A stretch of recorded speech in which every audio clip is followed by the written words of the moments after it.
السلام علیکم ورحمۃ اللہ وبرکاتہ.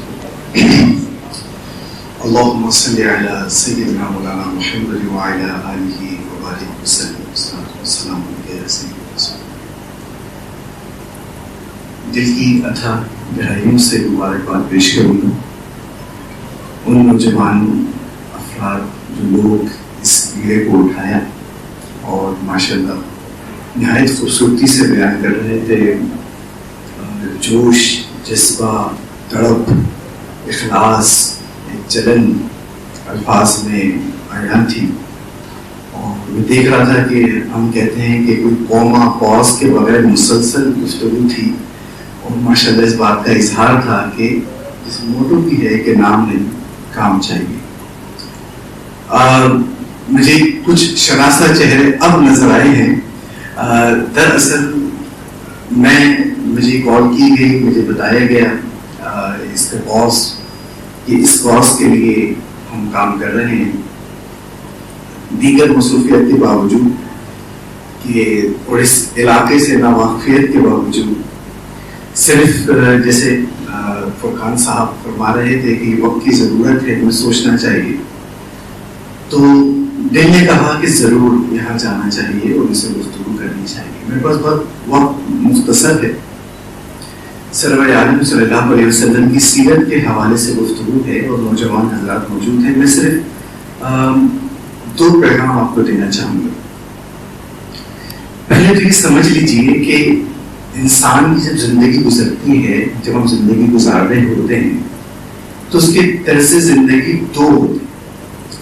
ایک طرز زندگی یہ ہے کہ میری ذات کے ساتھ کچھ بھی ہو اور کوئی بھی معاملہ درپیش ہو، میں اس کا الزام یا ذمہ دار یا تو کسی شے کو کر دوں یا میں کسی فرد کو کر دوں. جیسے گھر میں لائٹ نہیں تھی، میں نے پڑھی نہیں، میں بائکیں سے آتا ہوں، اس کا بائکیں بہت سلو چلاتا ہے اس لیے روڈ لیٹ ہو جاتا ہوں.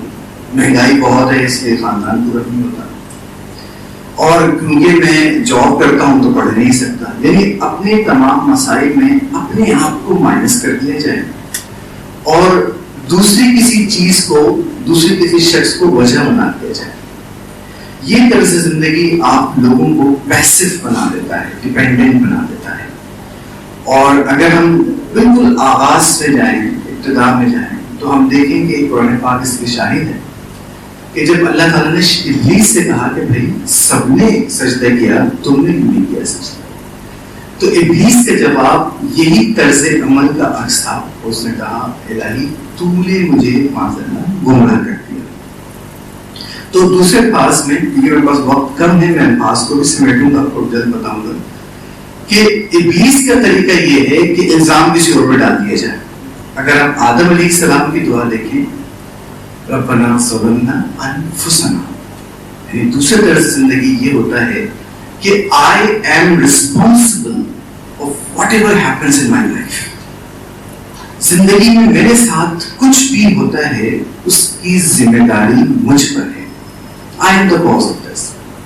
نبی مکرم صلی اللہ علیہ وآلہ وسلم کی زندگی میں آپ دیکھیں، آغاز نبوت کا جو مشن شروع ہوا، اس مشن میں آپ اس مشن کے آغاز سے لے کر انتہا تک دیکھیں، کسی ایک مقام پر بھی آپ کو ایسا شائبہ بھی نظر نہیں آئے گا کہ جس میں معاملات کی ذمہ داری کسی اور شے پر، کسی اور جگہ پر ڈالی جائے.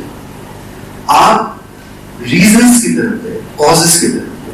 اور جو مثال میں نے آپ کو دی، جیسے آدم علیہ السلام کی دعا آپ دیکھیں کہ کوئی بھی بات ہے، یونس علیہ السلام کی آیت کریمہ ہم پڑھتے ہیں، لا الہ الا انت سبحانک انی کنت من الظالمین، تو میں ہی ظالم تھا. تو اب زندگی رسول پاک صلی اللہ علیہ وسلم کی آپ پڑھیں. اس میں ایک کتاب میں حضرت اضافہ کرنا چاہوں گا، جامع عالم، ایک بہت خوبصورت کتاب، علامہ سعادت علی قادری صاحب، اور بہت آسان جو ہے وہ سلیس اردو میں ہے، اس کو بھی آپ پڑھ سکتے ہیں. حضور صلی اللہ علیہ وسلم کی زندگی میں رسپانسبلٹی موجود ہے. آپ نے ہر چیز کی کاز کی طرف، صبح فجر میں کیوں نہیں اٹھے، الارم امی نے اٹھائے نہیں، بولا بھی تھا امی کو مجھے اٹھانا چاہیے، میں نے الارم بھی لگایا تھا، بیٹری ختم ہو گئی. تو جب آپ امی کے اوپر الزام لگا دیں گے تو ہم خود کچھ نہیں کریں گے. نقصان یہ ہوتا ہے کہ جو طرز عمل ہمارے نوجوانوں کا موجودہ ہے یہ سیرت کے بالکل برعکس ہے. کیوں؟ وہ اس وجہ سے کہ جب آپ کوئی بھی بات، کوئی بھی مسئلہ زندگی کے ساتھ آپ کو گزرتا ہے، آپ اس کا الزام کسی شے پہ ڈال دیتے ہیں تو وہ قوت، وہ طاقت جو آپ کی زندگی میں تبدیلی لا سکتی ہے وہ کبھی بھی نہیں آتی. کیونکہ آپ یہاں بالفرض اگر دیر سے آئے اور دیر سے آنے کا آپ نے وجہ بتایا ہے کہ بھائی ٹریفک میں رش تھا تو میں دیر سے آیا، اس کا مطلب کیا ہے کہ ٹریفک کو سیدھا ہونے کی ضرورت ہے. I am perfectly all right. جب آپ کہتے ہیں کہ بھائی فلانے نے مجھے اٹھایا نہیں، نماز نہیں پڑھی، تو اس کو ٹھیک ہونے کی ضرورت ہے، میں تو ٹھیک ہوں. تو جب آپ یہ طرز عمل بلیمنگ گیم آپ شروع کرتے ہیں جو کہ عادت بن چکی ہے ہماری، تو ہم ترقی نہیں کر سکتے. تو سیرت کا پہلا سبق یہ ہے کہ اپنی ذات میں کازز کی طرف دیکھیں. جو میرے ساتھ آج میں اگر میرے پاس پیسے نہیں ہیں تو کاز کیا ہے، میں کیا. when you find out the cause you definitely reach the solution. آپ سولوشن کی طرف جاتے ہیں. دوسری بات یہ کہ آپ سورہ والضحیٰ پڑھتے ہیں، اللہ تعالیٰ نے فرمایا وَلَلْآخِرَةُ خَيْرٌ لَكَ مِنَ الْأُولَىٰ. اس کو بڑی آسانی سے انگریزی میں بیان کرتے ہیں کہ each coming period is better for you than the present. ہر آنے والا وقت رسول اللہ صلی اللہ علیہ وسلم کے لیے فرمایا گیا کہ بہتر ہے پچھلے وقت. دوسرے الفاظ میں یہ سمجھیں، ہم نوجوانوں کو سمجھنا چاہیے کہ رسول اللہ صلی اللہ علیہ وسلم کی زندگی پروگریسو تھی، اسٹیگننٹ نہیں تھی. آپ نے ہر دن ترقی کی ہے، ہر لمحہ ترقی ہوئی ہے. وہ جمود اگر زندگی میں کسی کے پاس ہے، صبح اٹھے، کالج گئے، یونیورسٹی گئے، واپس آئے، شام کو ہم نے یہ دیکھا، سو گئے، دوبارہ صبح اٹھے، دوبارہ کالج گئے، دوبارہ آئے. دس از دا فینومینن جو ہم روزانہ کی ایسی کیفیت میں آپ موجود ہیں. یہ بھی سیرت رسول اللہ صلی اللہ علیہ وسلم کا مزاج نہیں ہے. ایک ٹرم یوز کرتے ہیں، اس کو اگر آپ سیکھ جائیں تو میں یہ سمجھوں گا کہ یہاں آنے کا حاصل ہو جائے گا. کوئی بھی ایسا روٹین، کوئی بھی ایسی کیفیت جس میں آپ کو کوئی ٹینشن نہیں ہو رہی، کوئی اسٹریس نہیں ہے، کوئی دباؤ نہیں ہے، اس کیفیت کو کہتے ہیں کمفرٹ زون. کمفرٹ زون یہ ہوتا ہے کہ جیسے آپ کی زندگی ابھی جس طرح گزر رہی ہے، آپ بائک میں آتے ہیں، آپ بائک پہ آرام سے پہنچ جاتے ہیں، اللہ کا شکر ہے کوئی ٹینشن نہیں، ہم 2 وقت کی روٹی اچھی کھاتے ہیں. یہ جو طرز عمل ہے اس کو کہتے ہیں کمفرٹ زون. کمفرٹ زون کیا ہوتا ہے؟ کمفرٹ زون ایک ایسی بلا ہے، ایک ایسی سمجھیں کہ منحوس چیز ہے کہ جو آپ کی زندگی کو تباہ برباد کر دیتی. The moment you are in comfort zone، وہی وہ لمحہ ہوتا ہے کہ آپ نکمے سے نکمے ترین ہوتے جاتے ہیں. حضور صلی اللہ علیہ وسلم کی زندگی میں کبھی کمفرٹ زون نہیں رہا.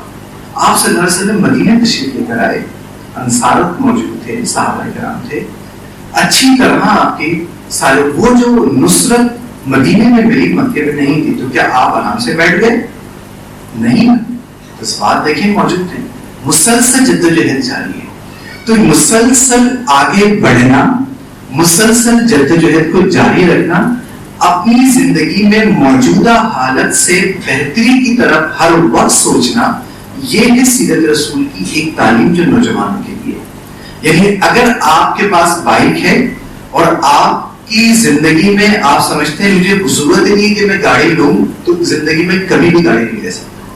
The moment you feel کہ ہاں میرے پاس، اگر آپ کے پاس فار ایگزامپل سمجھیں کہ آپ کی کمائی 25,000 ہے اور اللہ کا دیا بہت شکر ہے، مجھے کوئی ٹینشن نہیں ہے، کسی سے مانگنا نہیں پڑتا، میں 25,000 پہ ہی رہ گیا. کبھی انبیاء علیہ السلام کی زندگی ایسی نہیں ہو سکتی.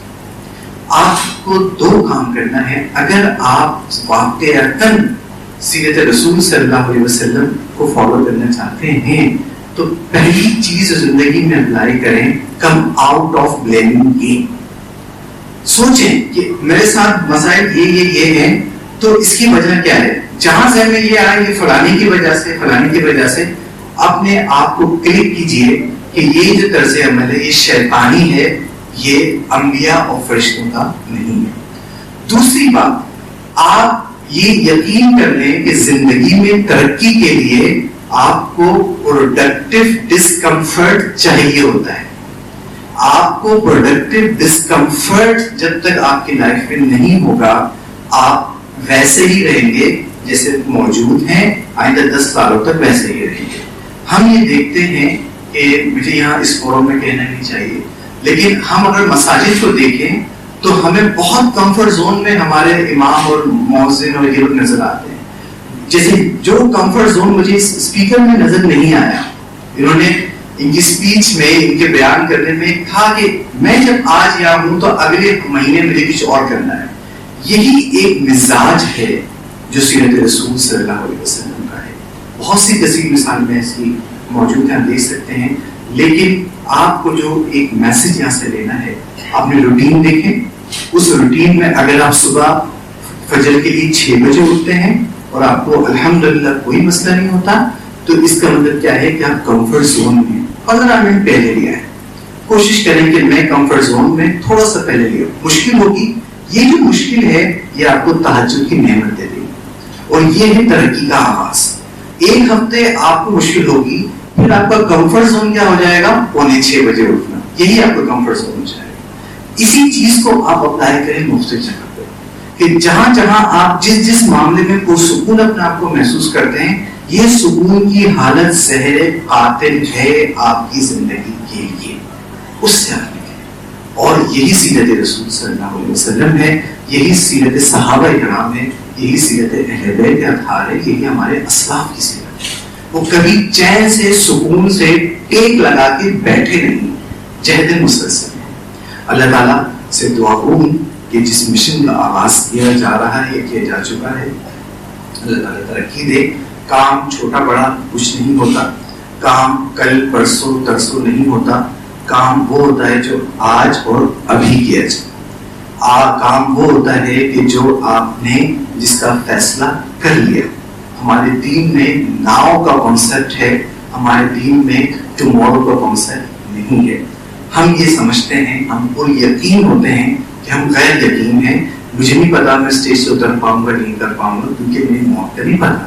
یہ کانسیپٹ ہمیں بتاتا ہے کہ اگر مجھے اگلے مہینے کام کرنا ہے تو کیا میں زندہ رہوں گا, نہیں, تو پھر آج ہی کام کرنا ہے, آج ہی شروع کرنا ہے.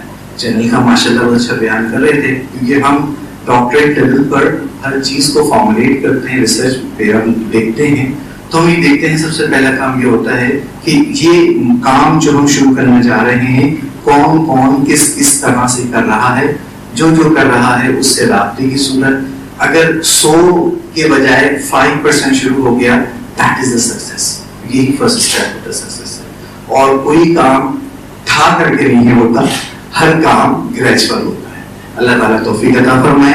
ایک بار پھر مبارکباد دوں گا ان احباب کو کہ جو آج کے اس دور میں باہر میں آ رہا تھا تو ایک ریلا گزر رہا تھا اور اس میں اسپیکر لگے ہوئے تھے اور جو ہے وہ ڈانس چل رہا تھا, پھر اتفاق نیچے گیا تو عجیب سا ماحول تھا. لیکن یہاں میں آئے ہوں الحمدللہ, ایک بالکل الگ گفتگو, جو سکون یہ گفتگو میں نظر آ رہا تھا.